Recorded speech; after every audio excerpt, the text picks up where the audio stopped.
제목을 따라서 하겠습니다. 여호와께서 광야길에 먹게 하신 양식. 우리의 삶의 일들 중에 먹는 문제가 아마 가장 중요한 문제일 것입니다. 예로부터 사람들은 의식주 이 세 가지가 가장 중요하다고 말합니다. 의복, 그리고 거주하는 주택, 그리고 먹는 것입니다. 그런데 의식주 중에 그 중에서도 가장 중요한 것을 고르라고 하면 단연코 먹는 일입니다. 성경에는 먹는 문제가 단순히 삶을 영위하고 생명을 보존시키는 일뿐만 아니라 먹는 문제는 영적 문제인 것을 말씀하고 있습니다. 아담과 하와가 시험이 들은 것, 먹는 문제입니다. 예수님이 첫 번째 시험, 공생에 나가기 전에 받은 시험, 먹는 문제입니다.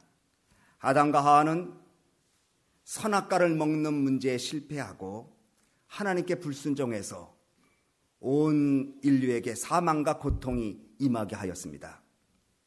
신약에서는 두 번째 아담이신 예수님께서 공생에 나가기 전에 마귀에게 시험을 당하시는데 첫 번째 시험이 떡을 변하여 돌로 먹으라고 하는 먹는 시험이었습니다. 그러나 예수님은 먹는 시험을 사람이 떡으로만 살 것이 아니요 하나님에서 나는 말씀으로 살 것이라고 사단의 시험을 물리치시고 그는 승리하셔서 온 인류의 구세주 역사를 감당하셨습니다. 예수님께서 공생애 중에 산상수훈이라고 하는 것이 있습니다. 마태복음 5장부터 7장까지인데 기도를 가르쳐달라고 하는 제자들에게 주님이 주기도문을 가르쳐 주셨습니다. 그 중에 한 부분이 오늘날 우리에게 일용할 양식을 주옵시라고 먹는 문제를 기도하라고 가르쳐 주었습니다. 양식의 문제는 기도할 만큼 중요하다는 것입니다. 양식의 문제는 기도하지 않으면 안 될 만큼 소중하다는 것입니다. 우리나라 속담에 새남터를 가도 먹어야 한다고 합니다. 여러분 새남터가 어떤 것인 줄 아시죠? 이렇게 뭐라 그러죠? 목 이렇게 자르는 것이죠. 제수들을. 새남터를 가도 이제 처형을 당할 때라도 먹어야 된다고. 수염이 석자라도 먹어야 양반이라는 말이 있습니다. 밥 한 알이 귀신열을 쫓는다. 사람이 밥의 힘으로 살아야지 건강해야 귀신도 쫓을 일을 한다는 그런 속담입니다. 사람들의 몸이 약해지면 여러 가지 증세가 있겠지만 짜증이 납니다. 신경질이라고 짜증이 나는 이유 중에 하나는 뭐냐면 식욕을 잃게 돼서 그렇습니다. 입맛이 쓰다, 깔깔하다, 먹고 싶지 않다, 모래를 씹는 것 같다, 무슨 맛인지 모르겠다. 전에는 그렇게 잘 먹었던 음식이 이상하게 입에 닿지 않습니다. 그런데 못 먹는 것도 문제지만 너무 많이 먹는 것도 문제입니다. 영국 속담에 대식가는 먹기 위해 살고 슬기로운 사람은 살기 위해 먹는다. 좀 모자라게 먹으면 의사가 필요 없다. 사람은 칼에 의해서 죽지 않고 저녁 식사에 의해서 죽는다. 요즘 못 먹는 문제도 심각한 문제이지만 또 많이 먹는 문제가 병이 되는 것도 우리는 압니다. 프랑스 속담에 이빨로 무덤 판다는 말이 있습니다. 너무 많은 음식을 먹어서 섭취해서 영양으로 과다 영양으로 죽음을 재촉한다고 합니다. 절제해야 될 것이 많이 있지만 음식 절제가 중요하다고 합니다. 그래서 요즘은 웰빙 푸드, 헬스 푸드를 얘기하고 있습니다. 잠언 23장 2절에 내가 만일 탐식자여든 내 목에 칼을 들 것이다. 탐식자, 식탐이 있으면 칼을 들이댈 각오 하라는 말입니다. 오늘 우리가 점심을 잘 먹어야 될 텐데 이 설교가 나옵니다. 19세기의 벨기에에 레이날드 3세라는 귀족이 있었습니다. 그는 많은 토지를 물려받은 공작이었습니다. 귀족이었습니다. 그런데 동생이 반란을 일으켰습니다. 형 레이널드 3세를 감금했습니다. 그리고 형을 죽일 수가 없으니까 이렇게 했습니다. 조그만 문을 하나 만들어 놓고 형님 나올 수만 있다면 일로 나오십시오. 그럼 살려주고 땅도 돌려주겠습니다. 그래 형은 섭섭하지만 죽이지 않은 거 감사하고 그리고 놔줄 수 있는 문까지 열어주니 그렇게 하자고 그랬습니다. 그런데 매일 동생이 형이 좋아하는 음식만을 갖다 줍니다. 매일 맛있는 음식을 고단백질로 갖다 줍니다.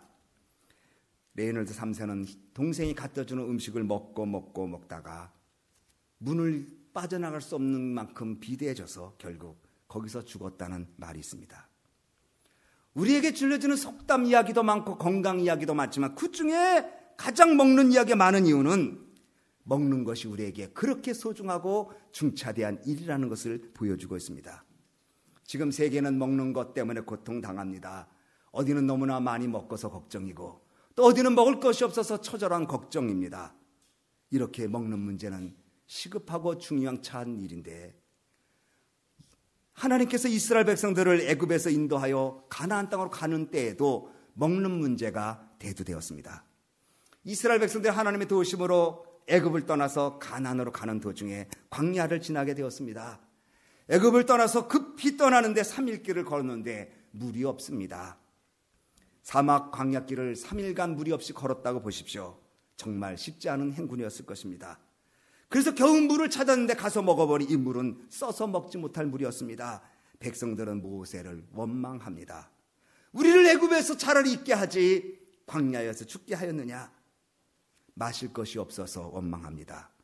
또 오늘 본문에는 먹을 것이 없어서 원망합니다. 차라리 애굽의 고기 가마솥 옆에서 죽게 하시지 왜 우리로 하여금 이 광야로 내몰아서 굶주려 죽게 하느냐 하고 원망합니다. 못 마셔도 원망이요 그리고 못 먹어도 원망이 나왔습니다. 오늘 본문 이 출애굽기 16장에는 원망이라는 단어가 반복해서 나옵니다. 2절, 7절, 8절, 9절, 12절 원망이라는 단어가 이스라엘 백성들 입에서 계속해서 반복적으로 나오고 있습니다.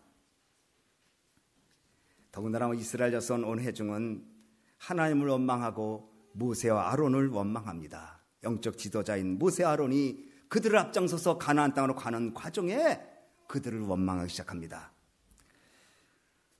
3절 말씀을 보면 우리가 애굽 땅에서 고기가 막 곁에 앉아있던 때와 떡을 배불리 먹던 때에 여호와의 손에 죽었더라면 좋았을 것을 너희가 이 광야로 우리를 인도해내어 이 회중이 줄여 죽게 하는도다. 이스라엘 백성들이 원망하는 것은 타당할 수 있습니다. 먹을 것 없고 마실 것이 없는 상황이지요. 그런데 하나님이 그들의 원망 소리를 듣습니다. 그래서 12절 말씀 보니 이렇게 말합니다. 내가 이스라엘 자손의 원망함을 들었노라. 그들의 원망 소리를 듣고 그들이 목마르다고 하니까 마시게 하고 배고프다고 하고 하니까 먹게 하고 고기 먹고 싶다고 하니까 메추라기를 주십니다. 그런데 그들의 원망 소리가 하나님의 귀에 들렸지만 하나님은 그들의 원망 때문에 그들이 40일이면 갈 길을 40년이 걸리게 하였습니다. 사람은 때때로 원망합니다. 불평할 수 있습니다. 그래서 문제가 해결될 수 있습니다. 그런데 원망과 불평이 습관화되면 문제가 해결되는 것이 아니라 그것이 습관이 되고 제2의 천성이 되어서 결국 자신의 운명을 결정해버리고 맙니다. 똑같은 상황인데 똑같은 어려운 상황인데 어떤 사람은 그 상황 속에 감사하고 하나님을 의지하는 반면 또 어떤 사람은 그 없는 것과 약한 것만을 이야기하면서 원망하고 불평하게 될 때에 하나님은 민수기 14장 26절 30절에 여호와께서 모세 아론에게 말씀하여 이르시되 나를 원망하는 약한 회중에게 내가 어느 때까지 참으랴. 이스라엘 자손이 나를 향하여 원망하는 바 그 원망하는 말을 내가 들었노라. 원망한 말을 들었노라. 그들에게 이르기를 여호와의 말씀에 내 삶을 두고 맹세하노라. 너희 말이 내 귀에 들린 대로 내가 너에게 시행하리라. 좋은 말을 많이 하면 하나님은 좋은 말을 들은 대로 시행할 것이지만 나쁜 말을 많이 하고 부정적인 말을 많이 하면 하나님은 그 말을 들은 대로 그에게 시행해 주겠다고 말씀하고 있습니다. 고린도후서 2장에 하나님의 예수님은 예는 있지 아니오는 없다고 말했습니다. 우리 하나님은 우리들이 귓속말로 나누는 세미한 말까지 다 듣고 계십니다. 원망의 말이든 감사의 말이든 축복의 말이든 부정적인 말이든 듣는 대로 행해 주겠다고 말씀하고 있습니다. 말라기 3장 16절에 그때 여호와를 경외하는 자들이 피차에 말하며 여호와께서 그것을 분명히 들으시고 여호와를 경외하는 자와 그 이름을 존중히 여기는 자를 위하여 여호와 앞에 있는 기념책에 기록하셨느니라. 원망하는 사람 소리도 듣지만 하나님을 경외하는 사람의 소리도 들으시고 그들 여호와 앞에 기념책에 기록했다고 말씀하고 있습니다. 그러므로 우리는 광야길을 지나는 우리는 원망의 말을 하기보다 불평과 불만의 말을 하기보다 감사와 긍정의 말과 위로와 사랑의 말로 우리 심령을 채워야 그 속에 하나님의 역사가 있게 되는 걸 믿으시기 바랍니다. 하나님과 사람 앞에 원망과 불평으로 해결하려고 하지 말고 기도로 해결해야 합니다. 우리들이 기도할 수 있다는 것은 원망을 감사로 바꿀 수 있는 유일한 수단입니다. 스펄전 목사님은 말했습니다. 원망하기보다 기도하는 것이 영적으로 삶의 축복으로 낫다고 말했습니다. 애굽의 고기가 많이 옆에 있었으면 차라리 좋았을 것을 왜 우리로 광야로 나와서 굶주리냐 하느냐고 원망합니다. 사실 그들은 굶주려 있었습니다. 모세와 아론을 원망할 때 하나님은 양식을 주셨습니다. 그러나 그들은 그 원망과 불평 때문에 40일이면 받을 응답이 40년이 걸리게 되었습니다. 이제 하나님께서 이스라엘 백성들을 광야길로 갈 때에 그들에게 먹을 것을 주십니다. 그래, 고기 먹고 싶지? 이제 내가 저녁에 메추라기를 내가 보내겠다. 까맣게 메추라기 와서 툭툭툭 떨어집니다. 메추라기를 먹습니다. 그래, 이제 곡식이 먹고 싶지? 아침에 나가보니 이슬과 함께 가시 같고 동글동글한 서리 같은 것이 맺혀 있습니다. 이게 도대체 뭘까? 이게 도대체 뭐냐? 그 말이 만후라는 말입니다. 이게 뭘까? 만후. 거기서 만나라는 말이 나왔습니다. 저게 뭐야? 만후. 히브리 말로. 그런데 거기서 만나. 하나님께서 이제 이것을 먹고 광야를 지나라. 이것을 먹고 너희의 양식을 삼아라. 시편 78편 24절 25절에 그들에게 만나를 비같이 내려 먹이시며 하늘 양식을 그들에게 주셨나니 사람이 힘센 자의 떡을 먹었으며 그가 음식을 그들에게 충족히 주셨도다. 만나를 하늘의 양식, 힘센 자의 양식이라고 말했습니다. 천사의 양식이라는 거죠. 자, 하나님께서는 지쳐있는 이스라엘 백성들이 광야를 지나는데 굶주리게 하지 아니하시고 그들에게 만나와 메추라기를 준비해 주셨습니다. 그런데 하나님께서 만나를 주신 또 이유가 있어요. 단순히 굶주린 배를 채우고 힘을 얻게 하는 칼로리 유지하기 위해서 만나 준 게 아니라 여기에는 영적 교훈이 담겨 있습니다. 첫째는 광야에 만나를 주신 이유는 순종을 가르쳐 주는 겁니다. 16절 한번 같이 읽어보겠습니다. 우리 본문 띄워주시고 16절 시작. 여호와께서 이같이 명하시기를 너희 각 사람의 식량대로 이것을 거둘지니 곧 너희 인수대로 매명에 한 오멜씩 취하되 각 사람이 그 장막에 있는 자를 위하여 취할지니라 하셨느니라. 자, 취하라고 그래서 16, 15 그 다음에 하나님께서 취하라.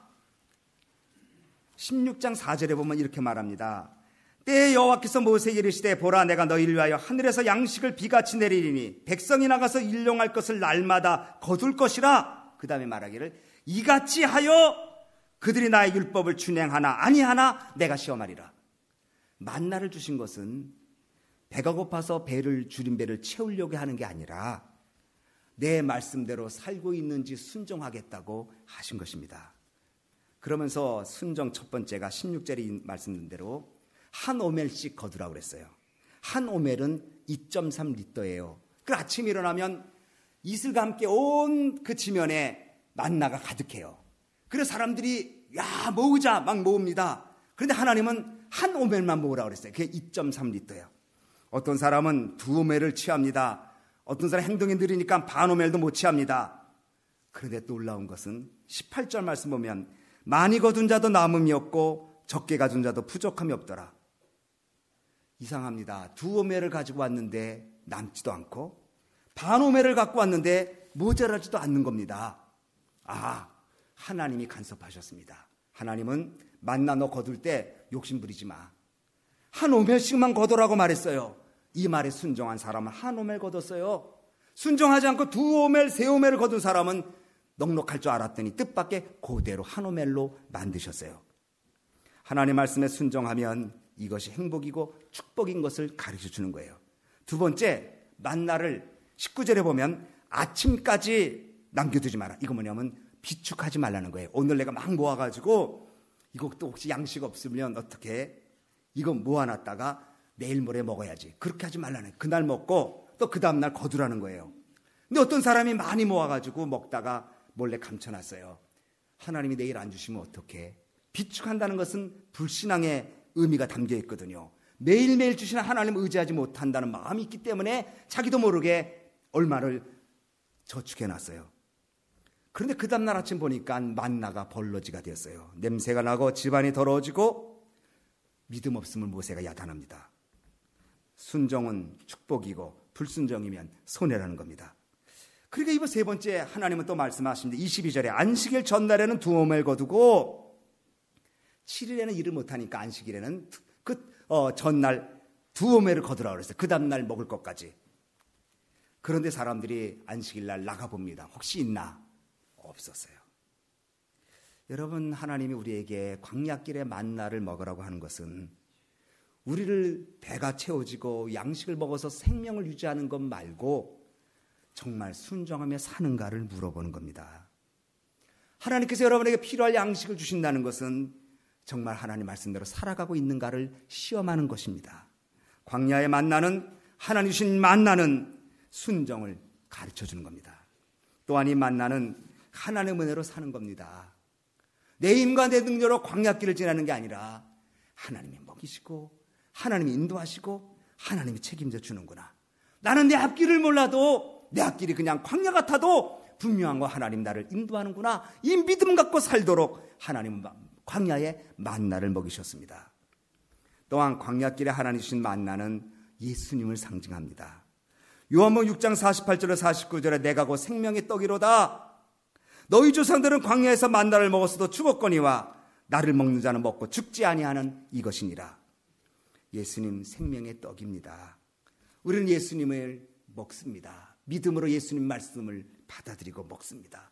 말씀을 듣는 게 아니라 여러분 말씀을 영적으로 먹는 것입니다. 그래서 여러분의 믿음이 커지고 영혼이 속사람이 강건해지는 것입니다. 예수님이 생명의 떡이십니다. 세상에 많은 떡이 있지만 그 떡을 먹어도 다 죽었습니다. 그럼 우리 주님 예수 그리스도의 생명의 떡은 우리로 하여금 영원히 죽지 않고 살게 하는 떡인 줄 믿으시기 바랍니다. 또한 이 영적인 양식인 이 만나는 하나님의 말씀입니다. 이스라엘 백성들이 매일 먹었습니다. 본인이 먹었습니다. 본인이 거두었습니다. 여러분은 매일매일 하나님 양식 말씀을 내가 읽어야 합니다. 내가 들어야 합니다. 내 영혼의 양식으로 매일매일 삼아야 합니다. 그리고 만나는 작은 겁니다. 작은 갓씨라고 오늘 31절에 말합니다. 이스라엘 백성이 그 일을 만나라 하였음에 갓씨 같고도 희고 맛은 꿀 섞은 과자 같더라. 갓씨는 아주 작은 씨입니다. 요만한 씨. 그런데 작은 것에서 큰 것이 나옵니다. 영적인 진리는 작은 것에 무시하지 말고 살아야 합니다. 작은 말씀이라도 무시해서는 안 됩니다. 작은 진리라도 실천해야 합니다. 큰 건 놀라웠고 위대한 것만 꿈꾸지 말고 작고 보잘것없는 거기에 하나님의 놀라운 역사 있는 것도 우리는 알아야 합니다. 하나님 큰 은혜 주시옵소서, 큰 부흥 주시옵소서라고 기도하는 것도 소중하지만 더 소중한 것은 작은 일에 충성하고 작은 일에 헌신하고 작은 진리에도 만족하고 작은 것에서 감사할 수 있는 사람이 큰 것을 얻게 되는 것을 우리는 알아야 합니다. 그럼 만나는 언제까지 먹어야 합니까? 언제까지 예수님 믿고 나가야 합니까? 언제까지 성경 말씀을 읽어야 합니까? 언제까지 순종하며 살아야 합니까? 가나안 땅에 들어갈 때까지 해야 합니다. 다시 말하면 천국에 들어갈 때까지 순종해야 하고 천국에 들어갈 때까지 예수님 사랑하고 믿어야 되고 천국에 들어갈 때까지 날마다 영의 양식을 먹고 살아야 우리는 하나님의 백성으로 승리하며 살게 됩니다. 사람은 일생 동안 밥을 먹고 삽니다. 밥은 생명입니다. 그래서 김지아 시인은 밥은 생명이라고도 말했습니다. 밥을 먹으면 살고 밥을 먹지 않으면 사실 죽습니다. 산자만이, 그런데 아이러니하게도 산자만이 밥을 먹고 죽은 자는 밥을 먹지 못합니다. 사람은 살기 위해서 먹고 먹기 위해서 일을 합니다. 그런데 살기 위해서 밥을 추구하고 밥을 먹었지만 밥을 먹고 지금까지 영생한 사람은 없습니다. 밥을 먹었지만 때가 되면 죽습니다. 심지어 광야에서 40년 동안 하늘의 만나 신비한 양식 먹었어도 이스라엘 백성들은 다 죽었습니다. 예수님이 이렇게 말합니다. 너희 조상들은 광야에서 만나를 먹었어도 죽었거니와 나는 하늘로서 내려온 산떡이니 사람이 이 떡을 먹으면 영생하리라. 사랑하는 소망교회 귀한 식구들, 우리는 광야길을 지납니다. 우리에게 주어진 천국 가나안 땅 이르기까지 우리는 끝없는 광야길을 지나야 할 것입니다. 물도 없을 때도 있고 양식이 떨어질 때도 있고 앞이 답답할 때도 있습니다. 그때 여러분 원망하지 마십시오. 불평하지 마십시오. 환경이 척박해도 내 마음대로 안 돼도 하나님 감사합니다. 귀에 들린 대로 하시는 하나님 감사합니다. 감사로 하나님께 나아갈 때 주님은 그분을 축복하실 것입니다. 가나안 땅에 들어갈 때까지 주님 여러분을 시험하실 겁니다. 일용할 양식을 주시면서 시험할 것입니다. 테스트입니다. 순종할 것인가 불순종할 것인가. 가나안 땅에 들어갈 때까지 우리는 예수님을 받아들이고 생명의 떡 대신 말씀을 먹고 살아야 합니다. 그래야 우리는 천국에서 하나님의 백성으로 온전히 서게 될 것입니다. 우리는 광야길을 지납니다. 이민의 생활은 광야 생활입니다. 그러나 우리에게 소망이 있습니다. 하나님께서 양식을 주시기 때문입니다. 그 양식 잘 먹고 영생을 소유하여 천국 가는 우리 모두 되어서 또 이 땅에서 승리하는 여러분이 되어서 하나님께 영광 돌리는 소망교회 식구 되어지기를 주님의 이름으로 축원합니다. 기도하겠습니다.